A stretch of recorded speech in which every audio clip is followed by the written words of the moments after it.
Welcome from Beijing. This is The World Today. I'm Wang Mengmang. Chinese President Xi Jinping has sent a congratulatory message to Kais Saied on his re-election as president of Tunisia. Xi said in recent years, bilateral relations have developed in a sound and steady manner, with fruitful exchanges in various fields and an ever-deepening traditional friendship. Xi Jinping also noted the value of bilateral relations and said he will continue to work with his Tunisian counterpart to carry forward China-Tunisia friendship, deepen cooperation in various fields, and push for the long-term growth of the China-Tunisia strategic partnership.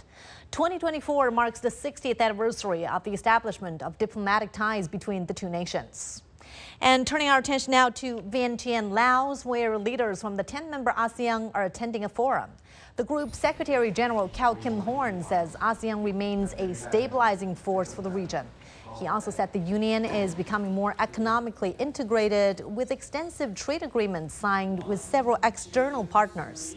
Heads of government and top diplomats from partner nations including China, the United States, Japan, South Korea, and Russia also attended talks centering on regional issues. Chinese Premier Li Qiang called for greater market integration with Southeast Asia amid the sluggish global economic recovery. Our correspondent Ryan Meltzer reports from Vientiane. Both Premier Li and Albanese said that the relations between the two countries are improving, which was a very positive sign. And Albanese held a press conference after the bilateral meeting in which he said there were obvious benefits to both countries from these improving ties. He pointed to the impediments to Australia's exports to China, which had cost the country, he said, billions of dollars, but which had been gradually one by one removed until there was one final remaining impediment, which was the export of rock lobsters. And he said that China's premier and he had agreed to lift that final restriction by the end of the year. He also appeared to refer to China as a friend. He said that it was okay for countries to have differences, but that friends must always be open to having discussions. Premier Li, for his part, also cited the improving relations. He said that China is willing to work with Australia to ensure peace and stability in the Asia-Pacific. He also said that China welcomes more Australian investors, and he hopes too that Australia will welcome Chinese companies on a fair basis as well. So it was quite a positive and upbeat meeting, and it's in keeping with what we've seen in recent months and the past year, I would say, which is that China and some of the countries with which it often has differences, such as Japan and the US and Australia, are seeking to meet more often, to have these discussions on the sidelines of these meetings, to keep communication lines open, to try to find areas of common interest. And that seems to be what the Australian Prime Minister and the Chinese Premier did during their meeting today. And shifting gears now to the Middle East, U.S. President Joe Biden has condemned Iran's attack on Israel and affirmed Israel's right to defend itself against Hezbollah. He made these remarks in a 30-minute phone call with Israeli Prime Minister Benjamin Netanyahu. It is believed to be the leader's first phone call in nearly 2 months. The White House says talks were direct and very productive. Biden and Netanyahu agreed to remain in close contact over the coming days. Cgtn correspondent Ado Al-Mahroui has been covering the fighting for us from Tyre in southern Lebanon near Israel's northern border. Israeli troops began a ground incursion into this area on October 1st. Ado had a close encounter with an Israeli strike, and this is his report. The October 7th anniversary of the beginning of the war on Gaza saw intensified Israeli attacks on Lebanon's southern city of Sur. 54-year-old Abbas Mazen's house was struck on that day. We were cooking, preparing for lunch. A missile hit us. I was injured. I don't know where the rest of my family went. Residents here started to evacuate the city about 2 weeks ago. Mazen told me he couldn't take his wife and 2 girls to go anywhere else. We stayed because we didn't think there was anything that could cause trouble in our house. We would carefully move around if we had to. I couldn't leave. I have no place else to go. I am an employee, but I also have some olive trees and goats. My work has shut down, so I'm relying on what I can produce, like milk and cheese. I also bake my own bread. As one of only 4 operating hospitals in the city, this is not as crowded as one would expect it to be. Hassan Isa is tending to Mazen's care. He told me he hasn't left this hospital for 3 months. Despite the bombing around us, we kept working. Recently, the workload has not been as intense because most people have left the city. The population is no longer as dense. At the beginning, the air raids would destroy buildings. Entire families would come to us in pieces. I've never seen something this harsh in my career. It's a crime against our people. Hezbollah members escorted us to this hospital and urged us to be quick. Any location in this city is a target. It could be hit without prior warning. And they were right.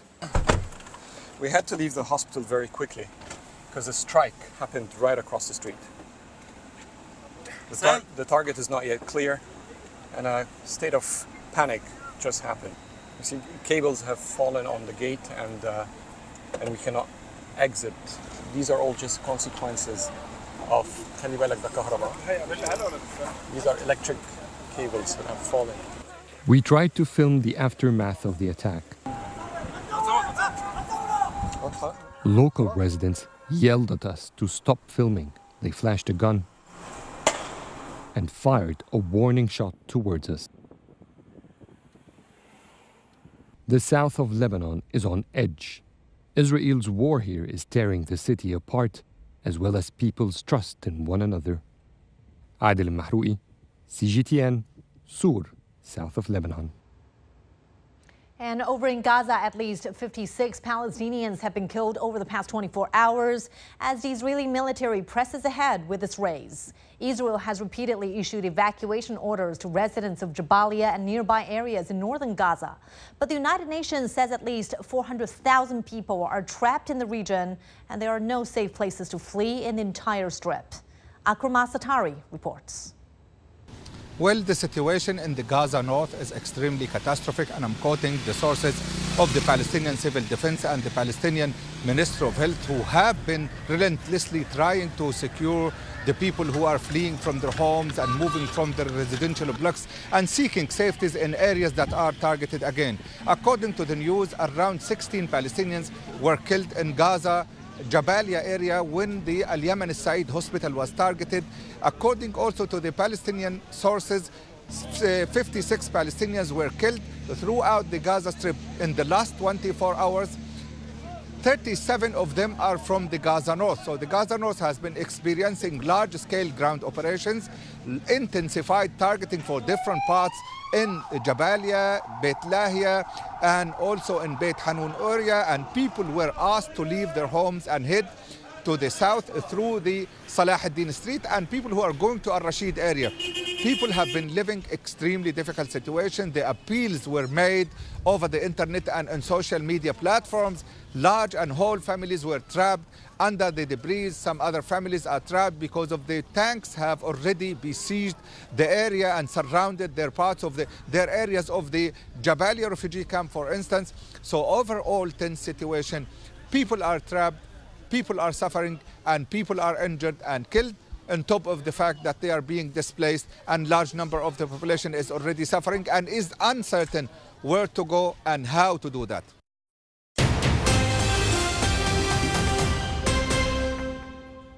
For the first time in its 127-year history, the AIPPI World Congress 2024 will be held in China. The event will take place in Hangzhou in Zhejiang province from October 19th to 22nd. Details on the event were announced on Thursday at a special press conference hosted by the China Council for the Promotion of International Trade. According to officials, the conference themed Balanced Protection of Intellectual Property and Innovative Development is expected to welcome over 2,000 delegates from 92 countries and regions. That's a record high for this event. Now, the gathering emphasizes professionalism and diversity, featuring over 30 seminars and forums. A key highlight is the presence of Chinese elements, showcasing the country's latest advancements and historic achievements in IP examination and protection.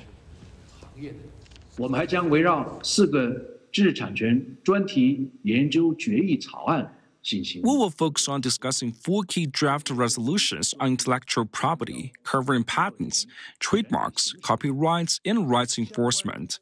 Once fully debated and voted on, these resolutions will be one of the core outcomes of the conference. This event marks a milestone in China's intellectual property development and a new starting point for China's deeper involvement in global IP governance. It will greatly enhance cooperation between China and the international IP community, strengthening China's voice and influence while contributing Chinese wisdom and solutions to global IP governance. 全球治理格局，贡献中国智慧。 The Nobel Prize in Literature was awarded to South Korean writer Han Kang. She was honored for intense poetic style that confronts historical trauma and the fragility of human life. The result was announced at the Swedish Academy in Stockholm earlier today. Spanish professional tennis player Rafael Nadal has announced he will retire after next month's Davis Cup finals. Nadal has won 22 Grand Slam titles, second only to Novak Djokovic's 24. His dominance on the clay is unparalleled, winning a record 14 French Open titles. Now, the 38-year-old has been plagued by injuries in recent years, leading to his decision to cut time on his career. And that's all the time we have for this hour's The World Today. I'm Wang Mengmang. Coming right up here on Cgtn is China 24. Stay with me.